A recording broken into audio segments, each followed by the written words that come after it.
Hello bachcho, let's read this question. The question says in the following question, a statement first is followed by a corresponding statement second. Of the following statement, choose the correct one. Option A, both statement first and second are correct and statement second is correct explanation of statement first. Option B, statements first and second are correct and statement second is not correct explanation of statement first. Option C, statement first is correct and statement second is incorrect. And option D, statement second is correct and statement first is incorrect. Statement first is amorphous solids soften over a range of temperature, and a statement second is these can be molted and blown into various shape.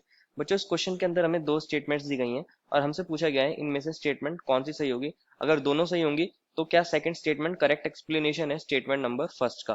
तो first of all बात करते हैं इस question के अंदर हम की concept क्या होगा बच्चों, हमारे पास properties of amorphous solid. Properties of amorphous solid, हमें एमॉर्फस सॉलिड की प्रॉपर्टीज को पता होना चाहिए कि एमॉर्फस सॉलिड्स क्या होते हैं और उनकी प्रॉपर्टीज क्या होती हैं। बच्चों अगर हम सॉलिड्स को क्लासिफाई करते हैं तो depending upon the arrangement of particles हमारे सॉलिड्स दो क्लासिफिकेशन के अंदर कैटेगराइज कर सकते हैं हम। एक हमारे पास होते हैं क्रिस्टलाइन सॉलिड और दूसरे होते हैं हमारे पास एमॉर्फस सॉलिड्स। क्रिस्टलाइन सॉलिड के अंदर होता है बच्चों हमारे पास लॉन्ग रेंज अरेंजमेंट, लेकिन जो हमारे पास एमॉर्फस सॉलिड्स होते हैं इनके अंदर हमारे पास शॉर्ट रेंज अरेंजमेंट होता है। Short range arrangement of constituent particles.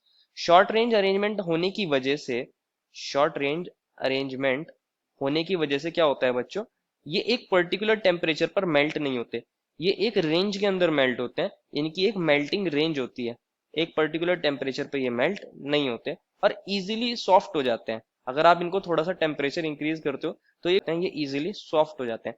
और इसी प्रॉपर्टी की वजह से इनको यूज किया जाता है किस लिए, ताकि इनसे हम कुछ और आर्टिकल्स बना सकें, इनको मोल्ड कर सकते हैं।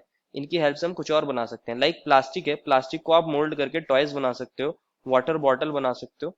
इस तरह करते करते आप उससे कुछ भी बना सकते हो, उसको मोल्ड कर सकते हो उसकी प्रॉपर्टी की वजह से कि उसके अंदर एक सॉफ्टन होने की प्रॉपर्टी है, एक मेल्टिंग रेंज है उसके अंदर। आप टॉयज और बॉटल बना सकते हो depending upon different techniques like blow moulding. इस तरह करते करते आप कोई भी इससे अपने अकॉर्डिंगली मोल्ड कर सकते हो। तो ये बात सही है कि अमॉर्फस सॉलिड्स जो होते हैं वो सॉफ्ट हो जाते हैं एक रेंज ऑफ टेम्परेचर पर। ये बात बिल्कुल सही है, स्टेटमेंट फर्स्ट करेक्ट है। एंड स्टेटमेंट सेकंड भी करेक्ट है कि इनको मोल्ड करके हम वेरियस शेप को ऑब्टेन कर सकते हैं।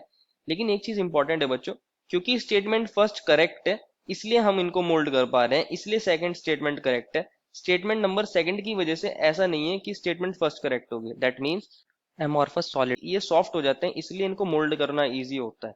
लेकिन ऐसा नहीं है कि हम इनको मोल्ड कर पा रहे हैं इसलिए ये सॉफ्ट है। सॉफ्टनेस डिपेंड करती है upon the nature of particles.